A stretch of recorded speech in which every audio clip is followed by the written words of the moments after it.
अस्सलामुअलैकुम। आज की इस वीडियो में हम उन क़वानीन पर बात करेंगे जिनका इतलाक़ 4 अक्टूबर से बरतानिया में आने वाले लोगों पर होगा।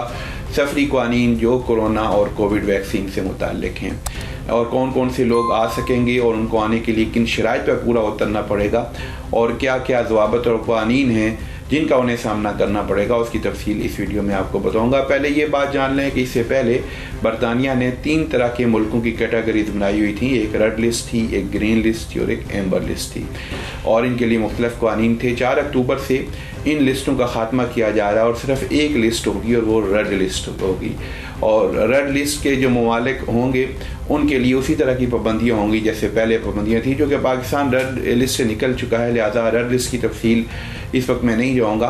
मैं सिर्फ ये बताऊँगा कि रेड लिस्ट के अलावा बाकी पूरी दुनिया, जिनमें पाकिस्तान भी जिनका शुमार होता है, या यूरोप के किसी मुल्क से या किसी भी और मुल्क से जो रेड लिस्ट में नहीं है, वहाँ से अगर आप बरतानिया आएँ तो आपको किस तरह की पाबंदियों और कौन कौन से क़वानीन का सामना करना पड़ेगा। हमारी वीडियो को लाइक करके बेल आइकन प्रेस कर ले ताकि हमारी आने वाली हर नई वीडियो आप तक बर वक्त पहुँचती रहे। शुक्रिया।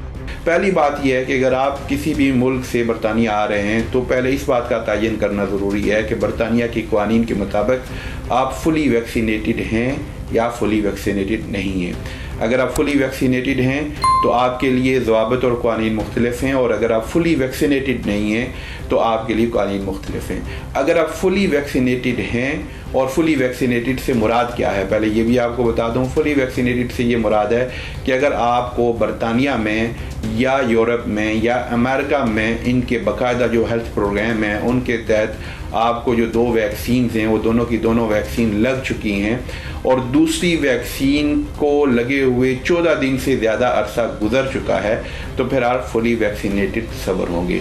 तो बरतानिया के प्रोग्राम के तहत या यूरोप के किसी प्रोग्राम के तहत या अमेरिका के किसी प्रोग्राम के तहत अगर आपको वैक्सीन डबल वैक्सीन लग चुकी है तो आपको फुली वैक्सीनेटेड तस्वर किया जाएगा।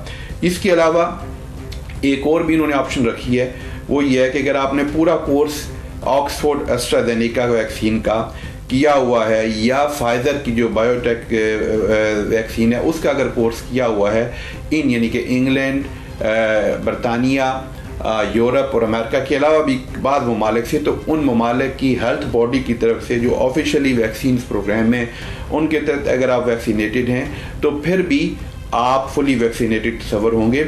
और इसमें जिन ममालिक के नाम शामिल हैं उसमें ऑस्ट्रेलिया है, एंटीगा है, बारबुडा है, बारबाडोस है, बहरीन है, ब्रुनाई है, कनाडा है, डोमिनिका है, इज़राइल है, जापान है, कुवैत है, मलेशिया है, न्यूजीलैंड है, कतर है, सऊदी अरब है, सिंगापुर है, साउथ कोरिया है, ताइवान है और यूनाइटेड अरब अमारात यानी कि मुत्तहिदा अरब अमारात जो हैं वो भी इसमें शामिल हैं। इन नामों को मैं दोबारा रिपीट करने के बजाय इनको इस वीडियो की डिस्क्रिप्शन में डाल दूंगा और साथ वो लिंक भी डाल दूंगा जहां से आप ये सारी मालूमात ले सकते हैं।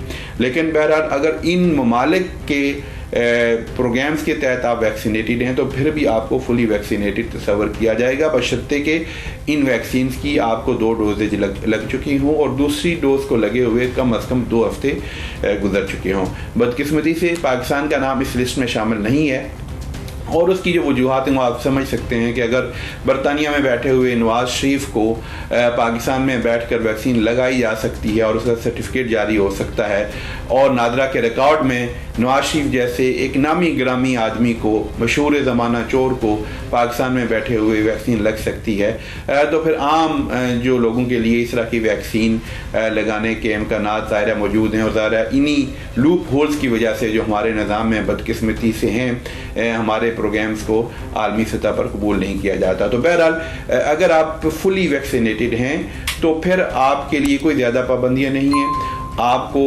बरतानिया आने से पहले कोई टेस्ट करवाने की ज़रूरत नहीं है। आपको बरतानिया आके किसी किस्म की कोई क्वारंटीन की रिक्वायरमेंट पूरे करने की ज़रूरत नहीं है। आपको सिर्फ ये करना होगा कि आपको एक Day 2 का टेस्ट बुक करना होगा आने से पहले, और आपको जो पैसेंजर लोकेशन लोकेटर फॉर्म है उसको ऑनलाइन फिल करके उसको प्रिंट करके या उसकी PDF कापी अपने मोबाइल के ऊपर रखनी होगी। अगर ये 2 चीज़ें आप कर लेंगे और जब बरतानिया आप आ जाएंगे तो आने के बाद आपको सिर्फ 2 काम करने पड़ेंगे कि दूसरे दिन जो आपने प्री बुक्ड कोविड टेस्ट किया होगा ऑनलाइन मुख्तलिफ ऐसी वेबसाइट्स अवेलेबल हैं जहाँ से आप बुकिंग कर सकते हैं, और वो बुकिंग करने के बाद आपको एक रेफरेंस नंबर देंगे। उस रेफरेंस नंबर को आपको प्री पैसेंजर लोकेटर फॉर्म है उसमें डालना होगा, और वो डाल के आपको वो एक PDF प्रिंट करके अपने पास रख सकते हैं।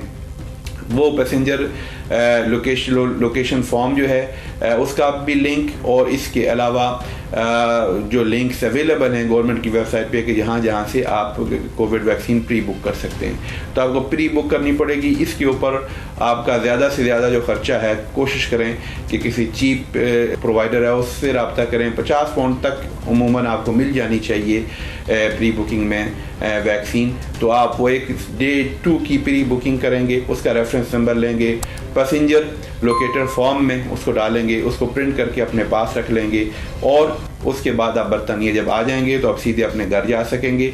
आपको कोई और पाबंदी नहीं होगी, सिवाय ये कि दूसरे दिन आपने वो टेस्ट करना है, और उस टेस्ट की रिपोर्ट जो भी तरीकाकार है वो आपने भिजवानी है, और आपको घर में भी किसी किस्म की कोई क्वारंटीन या किसी किस्म की क्वारंटीना की ज़रूरत नहीं होगी। हाँ, अगर आप डबल वैक्सीनेटेड नहीं हैं तो फिर आपके लिए क्वारंटीन मुख्तलिफ हैं। अगर आप फुली वैक्सीनेटेड नहीं हैं, और ये जो शराइत आपके सामने बयान की हैं, इन शराइत के तहत अगर आप फुली वैक्सीनेटेड नहीं हैं तो फिर आपको कुछ मज़ीद काम करने पड़ेंगे। सबसे पहले आपको ये काम करना पड़ेगा कि बरतानिया फ़्लाइट से 48 घंटे पहले आपको एक टेस्ट करवाना पड़ेगा। कोविड का टेस्ट होगा, वो PCR टेस्ट होगा, और वो टेस्ट नेगेटिव होना चाहिए, तभी आप ट्रैवल कर सकते हैं। दूसरी आपको ये बात करनी पड़ेगी कि आपको एक नहीं बल्कि 2 वैक्सीन प्री बुक करनी पड़ेंगी, एक डे 2 के लिए और एक डे 8 के लिए। तो डे 2 और डे 8 की प्री बुकिंग आपको करनी पड़ेगी, ये भी आप ऑनलाइन कर सकेंगे।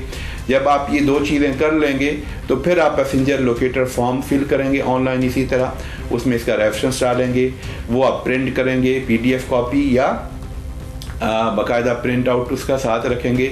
और जब आप बरतानिया आएंगे फ़्लाइट से पहले आपका नेगेटिव टेस्ट होना चाहिए जो 48 घंटे पहले लिया गया हो, और आप ने 2 टेस्ट प्री बुक करने पड़ेंगे, डे 2 और डे 8 के, और इसके साथ आपको पैसेंजर लोकेटर फॉर्म फिल करके साथ लाना पड़ेगा। तो आप यहाँ आ सकेंगे, लेकिन आने के बाद आपके ऊपर 2 पाबंदियाँ होंगी। एक पाबंदी ये होगी कि आपने डे 2 और डे 8 का टेस्ट करना होगा, और दूसरी बात यह है कि अपने घर में या जहाँ भी आप एयरपोर्ट के बाद पहला जो आपकी रिहाइश होगी जहां आप जाएंगे, वहाँ 10 दिन आपका क़याम करना होगा, 10 दिन वहाँ आपको ठहरना होगा, 10 दिन वहाँ आपको क्वारंटीन करना पड़ेगा। और उसके बाद अगर आप इस पूरे अरसे में नेगेटिव रहते हैं, डे 8 का जो टेस्ट होगा उसमें भी आप नेगेटिव रहते हैं, तो 10 दिनों के बाद आपकी क्वारंटीन पीरियड ख़त्म हो जाएगा। याद रखें कि अगर आप बरतानिया आते हैं और आप पैसेंजर लोकेटर फॉर्म में अपनी डिटेल, अपना एड्रेस, अपना फ़ोन नंबर देंगे, तो वो डिटेल बाकायदा बरतानिया की हुकूमत ने पूरी एजेंसीज़ को हायर किया हुआ है, प्राइवेट कंपनीज़ को हायर किया हुआ है, जिनको वो डिटेल दी जाती हैं, और वो रैंडमली मुख्तलिफ लोगों के घरों में जाकर चेक करते हैं। तो अगर आपने पैसेंजर लोकेटर फॉर्म में जो एड्रेस दिया है, अगर उस चेकिंग के दौरान 10 दिनों में आपने क्वारंटीना करना था, यानी कि आप फुली वैक्सीनेटेड नहीं थे, और आपके ऊपर ये पाबंदी थी कि बरतानिया आने के बाद आपने 10 दिन क्वारंटीन करना है, और अगर आप उस पीरियड में आपकी चेकिंग हो जाती है और उस चेकिंग के दौरान अगर आप अपने घर पे बाहर नहीं गए, तो इसका मतलब ये होगा कि आपने वो जो क्वारंटीन रूल्स हैं उनको आपने वायलेट किया है, तो इसके लिए आपको बड़ा भारी जुर्माना भी अदा करना पड़ेगा। लिहाजा अगर आप फुली वैक्सीनेटेड नहीं हैं तो फिर यकीनन आपको 10 दिन घर में ठहरना पड़ेगा। लेकिन ये फ़ायदा है कि पहले आपको होटल में ठहरना पड़ता था रेड लिस्ट में होने की वजह से, और होटल में ठहरने की वजह से पहले 1750 पाउंड और अब तकरीबन 2300 पाउंड्स के करीब उसका ख़र्चा था। वो एडिशनल एक्सपेंडिचर जो होते थे वो अब पाकिस्तान चूँकि रेड लिस्ट में नहीं है, तो लिहाजा वो एडिशनल एक्सपेंडिचर पाकिस्तान से आने वाले लोगों को नहीं देने पड़ेंगे, बल्कि उनको घर में क्वारंटीन करना पड़ेगा अगर आप फुली वैक्सीनेटेड नहीं हैं। और अगर आप फुली वैक्सीनेटेड हैं तो फिर आपको किसी किस्म की कोई परेशानी नहीं है, कोई टेस्ट करवाने की ज़रूरत नहीं है।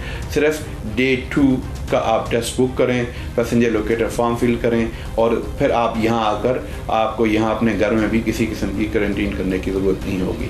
तो ये तफसीलात थी जो रूल्स हैं उनकी मैंने कहा आपके सामने पेश करता हूँ, क्योंकि बहुत सारे दोस्तों ने मुझे मैसेजेस के जरिए भी पूछ रहे थे कि क्या इसके रूल्स हैं। अगरचे वेबसाइट के ऊपर रूल ये दिए हुए हैं, लेकिन उनकी इंदराज का तरीकाकार कुछ इस तरह का है कि बाज़ औक़ात उनको समझने में मुश्किल आती है। एक और बात बड़ी अहम है इस हवाले से जो आपको बताना ज़रूरी है कि अगर कोई 18 साल से कम उम्र का बच्चा है, जिसकी उम्र अभी 18 साल नहीं है, तो वो अगर आता है तो उसके ऊपर भी फुली वैक्सीनेटेड लोगों के रूल अप्लाई होंगे। यानी कि 18 साल से कम उम्र अगर कोई बच्चा है और वो वापस आ रहा है तो उसको किसी किस्म की वैक्सीन की ज़रूरत नहीं है, बल्कि उसको सिर्फ डे 2 का टेस्ट करना पड़ेगा और घर में क्वारंटीन करने की भी उसको ज़रूरत नहीं होगी। पैसेंजर लोकेटर फॉर्म उसको फिल करना होगा, उसको वो पाबंदियाँ नहीं होंगी जो 18 साल से ज़्यादा उम्र वाले नॉन वैक्सीनेटेड लोगों के लिए हैं। तो 18 साल से कम उम्र के जो लोग हैं उनको फुली वैक्सीनेटेड की कैटेगरी में ही डाला गया है। तो ये तफसीलात हैं। बहुत शुक्रिया आपका। अस्सलाम वालेकुम वरहमतुल्लाहि वबरकातुहू।